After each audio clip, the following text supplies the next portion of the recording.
guitar like I'm on my tiptoes, baby. You think a little too small. I got big goals, baby. Hey, where the money at? Look, I just need the info. Pronto, I go. What's going on, everybody? Welcome into the Blazers Edge podcast. It is me, Danny Marang.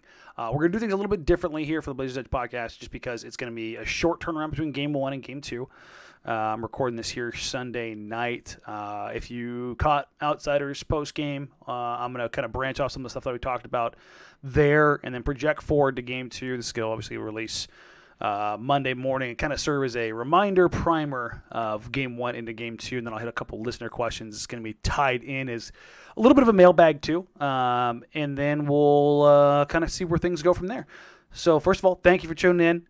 Game 1 was a lot of fun. Obviously, if you're on the Blazer side of things, coming up with the win is significantly more fun than dropping Game 1. Winning Game 1 on the road is usually pretty indicative of future success. So that's something at least telling. If bare minimum, they get 1-1, they steal home court, and it's not a small feat, even in a COVID year where home court's kind of wishy-washy and Portland really hasn't been good at home. So they've been one of the best road teams in the NBA. So that's kind of a cool thing to pull from this. Real quick, thank you all for subscribing, rating, reviewing, doing all that stuff over the years. I've tried to make a point of highlighting that, and it's becoming more and more apparent as the season winds down, like how long I've been doing this for. So, thank you. So again, thank you. Without you guys, this is impossible. So please like, rate, review. You hate me, you love me, whatever. Leave it in there. That way we kind of know what people like and what people don't, and I can make adjustments from there. Well, I can't make you love me. So if you don't, well, I guess it's just my loss. But let's get into it. Game 1, the good, the bad, the ugly. There wasn't a lot of ugly. The really only ugly I think we can pull from this game is maybe Norman Powell. Looked a little bit lost at times. But here's the thing, like Norman Powell's ugly pales in comparison to, and this is, I'm immediately going to throw guys under the bus, pales in comparison to Mo Harkless is ugly, Al-Farouq Aminu's ugly, Evan Turner's ugly. Like that's the difference really in this series, is like the level of ugliness. Their room for error is a lot wider. And that was evident in that game. So your starting lineup performed magnificently. Obviously, Dame was fantastic. CJ was pretty good, a little inefficient. Nurk was incredible. Cove just did good stuff. Norm had a rough night. There's no real way around that. I'm just hoping it's just a bad night. If you want to take a look at it in particular, he is having to guard a guy more than a half foot taller. And that's probably a lot.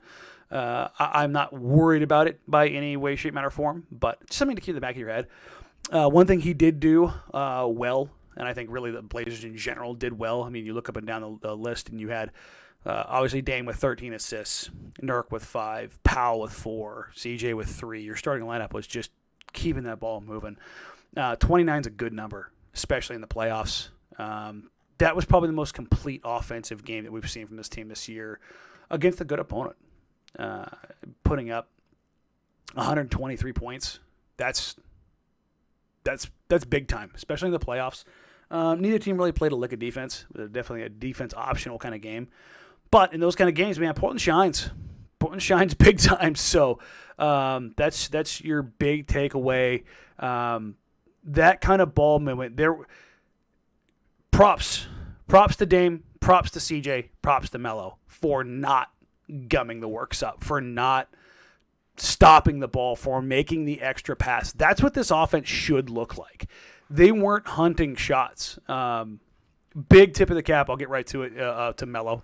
Melo came in that first half, was spectacular, knocked down threes, was just, that's the kind of thing that you're looking for from him. And that's the thing that I've hit on all season. This isn't to my own harm. That's just, it's night and day difference when he is just working in the catch and shoot and cooking. That is what you get. He made a couple passes in the third quarter when things were spinning out of control that I didn't expect for him to make, and I said something about it on Twitter. Something along the lines of, wow, that was a jumbled mess. Of if Melo's going to make that pass, Blazers in 3, because the ball stops more with him than anybody else in this team, and if he's skipping it, if he's making that pass, drawing the defense and kicking, Nuggets are in a world of hurt, man. Like, that's literally what it comes down to. Dame had a hell of a floor game. We'll talk about the Jokic stuff and the Dame stuff. There is a telling stat there. Dame had Dame opponents hit 13 of 15 kickouts for Dame's assists. Jokic's were 1 of 10, leading to his 1 assist. So I think there's some definitely some noise there. That's going to be interesting to see how that all kind of rolls out. But ball movement in general, Portland did an incredible job spacing the floor, knocking down shots. And there's some shooter's luck there. 19 of 40 from 3, a franchise record 19 threes. That's a lot. Let's take a quick step back and go, hey, Portland shot 47 from the field. They shot 48 from 3. They shot 95 from the free throw line. You're not going to get many better offensive performances in the playoffs. I started and stops with Damian Lillard, who, I'll be honest, he struggled to start the game shooting, but he was incredibly efficient moving the ball, getting guys into sets, not playing too fast, not playing too slow, not methodical, but just veteran.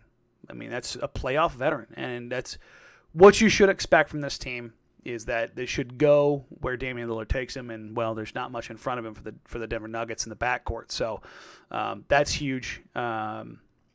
Ball movement, which kind of, after you go from Damian Lillard, that takes you to Jusuf Nurkic. Nurk had a very good game. You look at the box score line, 16, 12, and 5. The 16 points is incredible, 7 of 10. He decided that even the ones he was going to miss, he was going to immediately follow up and be physical. Physical, and he was incredibly consistent. He had a little bit of a slow start to the game. I think a little bit of an adrenaline. Being back in Denver, playoff game, it's obviously the first time that's happened. So I think there's a little bit of jitters there, which, sure, that's fine. Did a solid enough job on Jokic. Jokic is just a stupidly good shot maker. For those that haven't really paid attention to Jokic this year, you got to see just how good he is with his post control, his footwork, his ability to get guys leaning, and just for a guy to have that kind of body control at 7 foot tall, it's not fair. Nurk did a great job on him and made him work, and I think that's what you were asking for. But on the offensive side of things, incredibly efficient inside. Obviously, the 7 of 10 is what you want to see, but the playmaking. Mike Richmond tweeted out a video of the play last night that really stood out from Nurk, and this is the kind of play that you don't get from like Enes Kanter or really any other big in the league. There's like maybe 4 or 5 guys. Embiid might throw that pass. Sabonis, obviously Jokic, but like Nurk is a hell of a passer.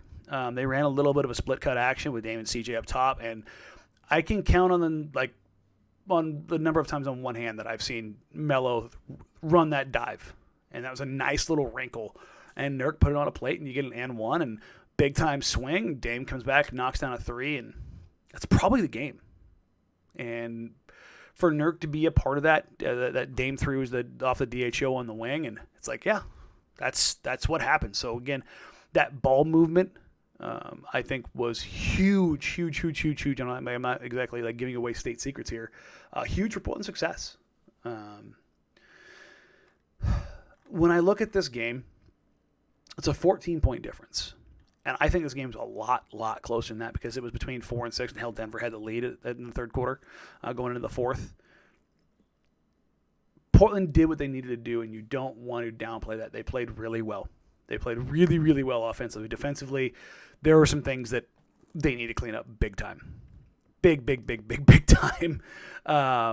One of the things I thought they actually did really well was, again, the game plan on Jokic.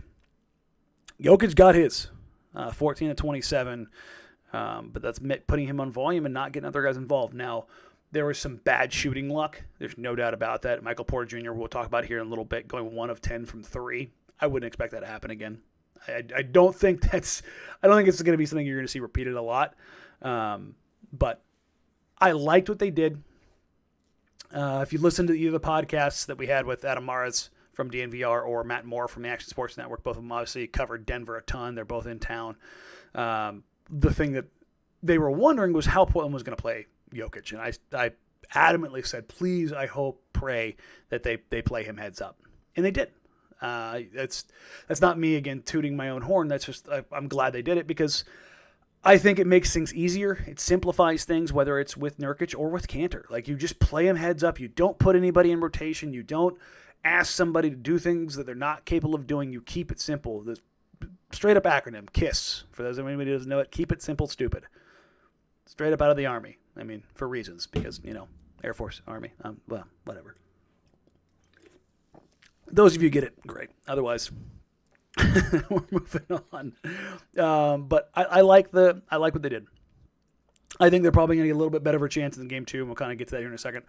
But I want to come back and touch on the bench real quick. Melo, already talked about, came in, just flamethrower. All the boos in Denver, they were fueling his soul. And I figured we'd get a Melo game, or at least a Melo quarter. I did not expect it, first quarter, second quarter of game 1 to just absolutely light the world on fire, but Portland needed it. Denver came out playing pretty well. Portland came out playing okay, maybe a little bit flat, and I think Melo and Ant were a huge part of getting things going. I think it was an 18-4 run. That's big time. Like, that's huge. Having guys that can come in, and that's kind of like the telling sign from the series is Portland has guys that can come in and can drop 20. Denver doesn't. That may ultimately be what swings this series. But in game 1, both those guys played well. Definitely liked Melo a lot less in the second half. I think he got a little too high on his own supply. There was a 3-shot series where the first 2 shots were really bad. The third shot was the right shot, but you could see him hesitate because he realized he had just taken 2 really bad shots. But even me, hater of all things Melo, not related to 3-pointers, it was like, yeah, I get it. Like, you're playing fine. You're playing great offensively. You're getting back what you're giving up, so it's fine. Even I wasn't too frustrated, but it was one of those things where wasn't thrilled with it, but you live with it overall. B+, A- night for Melo there. I don't think you could really ask much more, but you maybe clean that up just a tiniest a bit, so that's getting picky. Ant is only thing A+ for a 20-point night. I think that's the only thing. Grabbed a couple rebounds, got a couple assists. He was a part of probably Portland's 2-3 cleanest looking plays of the night. Obviously, the one that I think everybody got really excited about was the ball movement where it went in, out, around, over, skipped to a corner, and then ended up with Ant on a right wing 3 with nobody around him from 10 feet either direction. 10 feet any direction, and he just stepped into it and just schnack. I mean, when he hits shots like that, you have to forgive me. My allergies are killing me right now. But when he's playing like that, when he's locked in, that's an element that Portland can just have that Denver doesn't have with their guys out. And is a flamethrower. Like, when he gets cooking, we've seen it. We've seen it more and more recently. Got a couple of listener questions contrasting Ant and GTJ. We'll get to. I think it'll be kind of interesting to see how it plays out over this series. But having him out there, spacing the floor, looking like he belonged, that was just such a huge, huge thing. Selfishly for me, I really wanted him to go out there and show that he belonged. And not necessarily even just like hitting as many shots as he did, which awesome. Great for him. Happy. Getting a podium game right out of the chute is fantastic. Like, that lets you know he's ready and he's locked in. So that's big time, and I'm stoked for him. It's great for the Blazers. Really looking forward to see what happens in the next game, which kind of leads me into game 1. Game 1 went well for Portland. That's the big takeaway. Things went your way. You came in with a good game plan. You executed. You knocked down your shots. You moved the ball. You played Jokic straight up, and you dealt with everything else. People want to, get mad about Terry Stotts letting guys try to rest for a few minutes in the third quarter. I'm not going to get mad about that because they won, they got the rest, and everybody looked good. Like, it's the way it goes. You're trying to buy time for guys. You basically pushed Jusuf Nurkic to his limits, playing him 34 minutes. You had 40 minutes for Dame, 37 for CJ. And the only reason those CJ and Norm minutes were down is because Ant and Melo were just on fire. Otherwise, those guys are at 40 minutes too. So buying those guys a few extra minutes, that's cool. That's a big deal. But going into game 2, what are the adjustments that Denver's going to make? Portland's not going to make a ton. I mean, and realistically, you don't see teams make a ton of adjustments until 2 games because otherwise coaches worry about and players worry about maybe their coaches don't trust them if they can't make the adjustments after one, or they can't just like, hey, this is the way we need to play. We just had a bad night. I think there's a level of that to game 1 going into game 2. Michael Porter Jr. hit everything from 2, missed everything from 3. I think you're going to see that levy out. I think you're going to see that even out. Good Lord. He walked into 25 points. Like, just walked into it. That's insane. I every time I look down, I was like, oh, he doesn't feel like he's done it. Oh, no, he's been effective tonight. It was just because he was missing threes. Defensively, he came over and altered some shots, got a couple blocks. I think they're going to try to find a way to get him more involved. The big thing that I wonder is, did Denver like the pace? Do they want to play slower and limit possessions a bit because Portland is so potent offensively and they have so many options? Or do they want to try and get a few cheapies? And in that regard, I'm not sure which way they're going to go with that because obviously Jokic only had the 1 assist. But is he going to maybe look to get notice a little bit of a weird pause in the audio there. It's because I had a dog barking at my door. And, well, Mom's not home, so Puppy's going to sit here and do the podcast with me. Otherwise, she's going to be very loud for everybody. Hey, babe. It's going to be really interesting to see what and where Denver parks Jokic. He's stupidly good on the low block. There's no doubt about that. He ate Cantor alive. Cantor offered as much resistance as he could, but Jokic is too big, too strong, too coordinated, and too good on the block to just really be bothered. But he can't do a ton when you clear a corner and there's nobody there to cut through. The spacing's kind of wonky.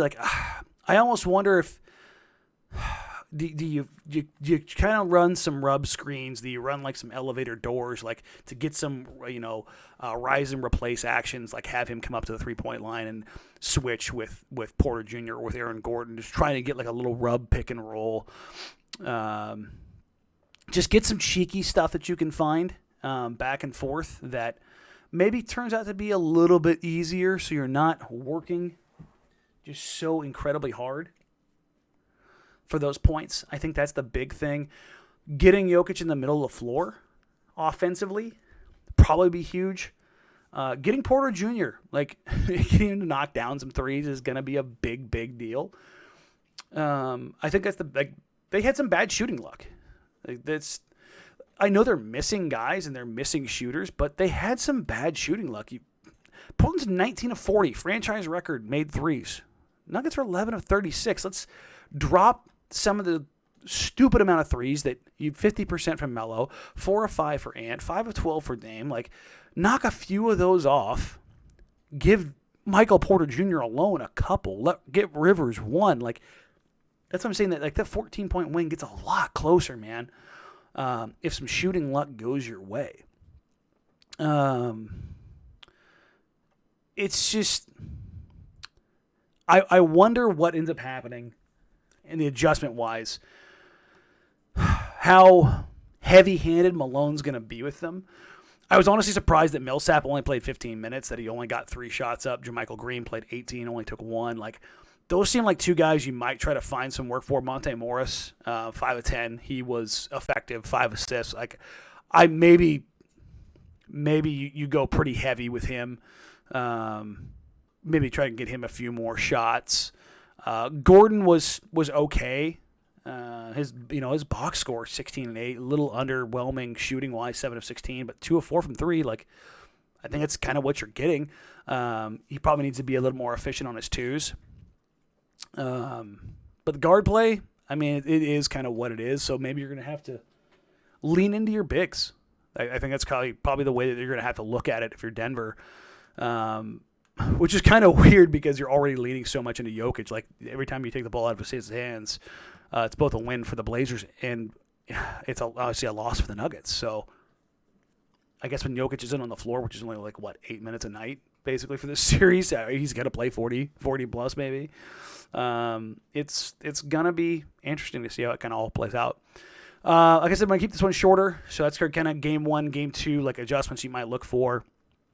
Overall, I liked both teams' game plans. I think Denver doesn't really do a ton more except for maybe getting Jokic more center of the floor.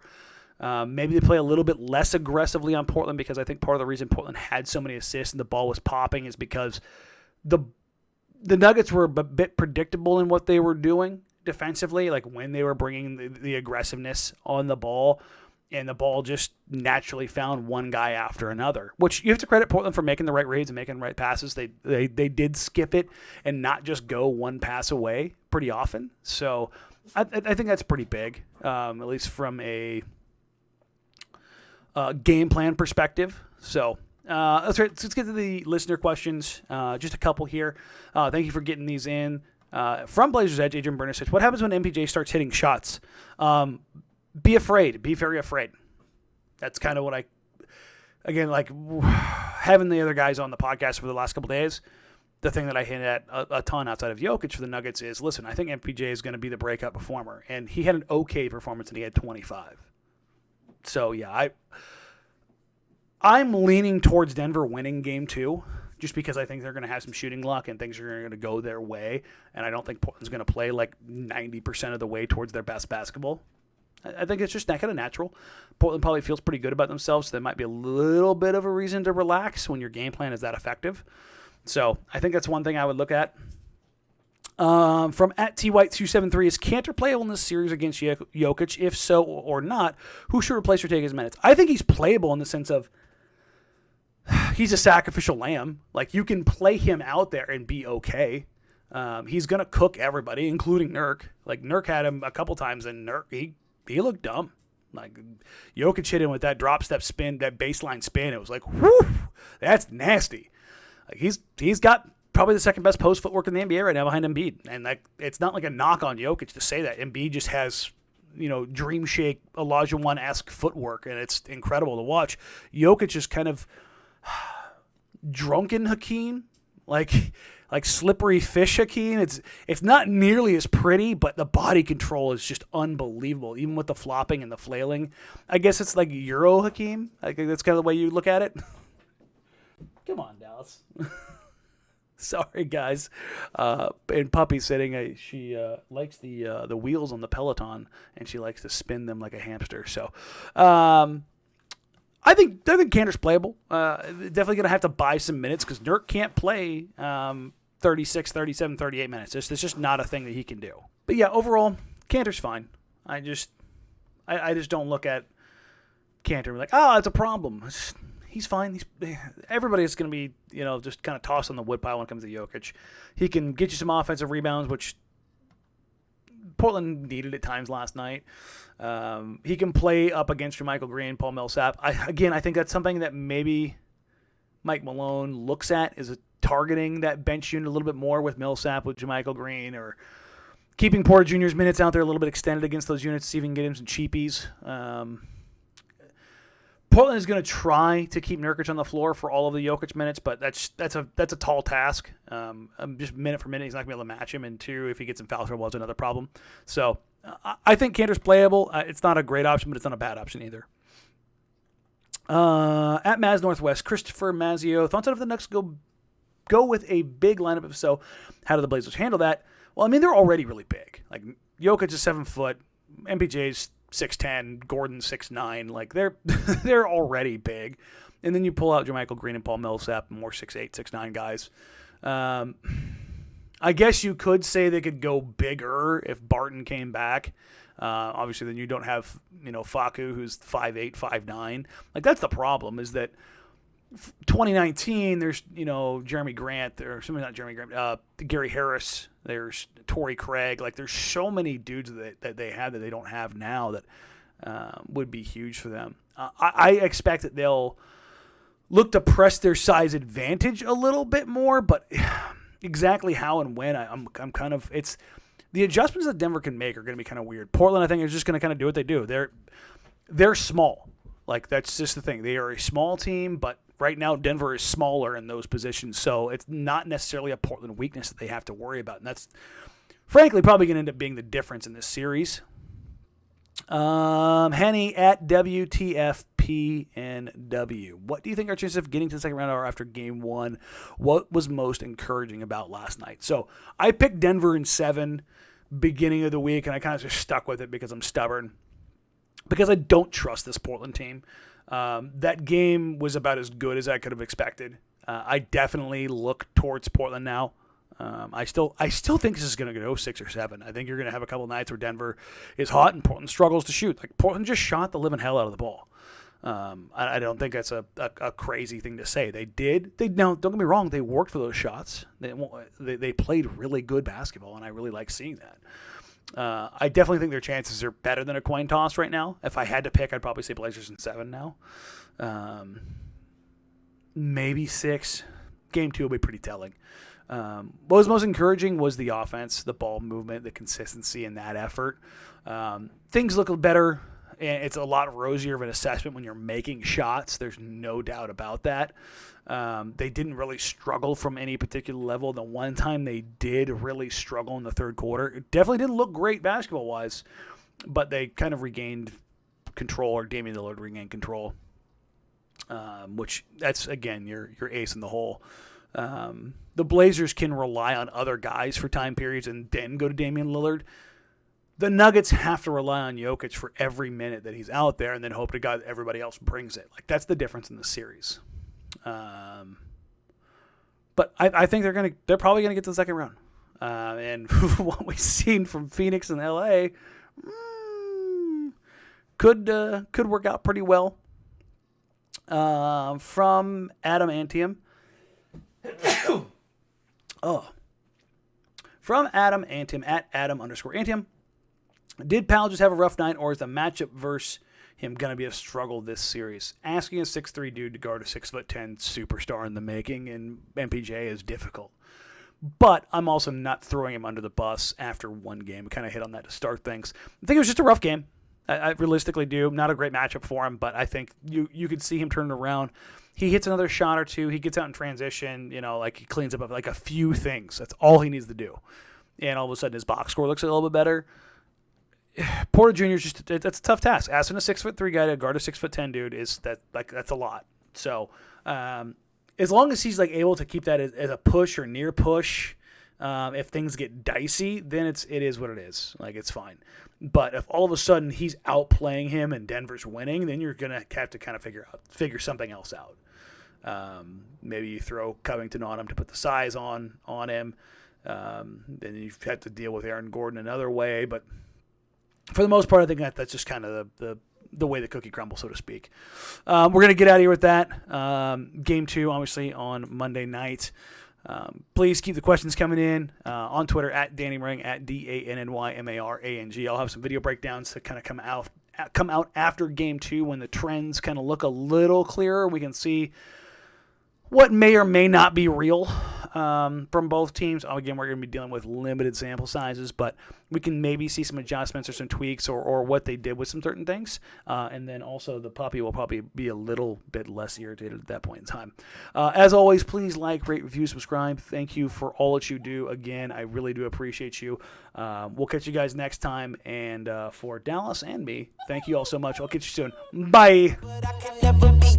Cause I stand tall like I'm on my tiptoes, baby. You think a little too small. I got big goals, baby. Ain't where the